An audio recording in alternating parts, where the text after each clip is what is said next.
তো শুভ দুপুর বন্ধুরা, আশা করি তোমরা সবাই ভালো আছো। তো চলো কি রান্না করেছি, যে একদম শর্টকাটে রান্না করেছি, সেরকম কিছু করিনি, একদম সিম্পল এক তরকারি ভাত করেছি। তো চলো দেখো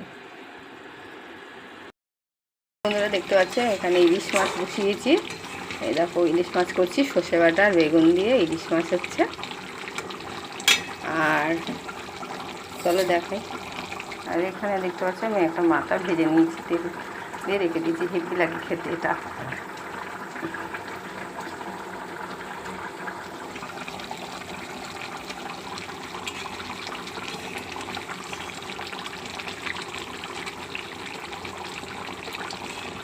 ইলিশ মাছ দেখতে পাচ্ছি তো, এই যে ইলিশ মাছ,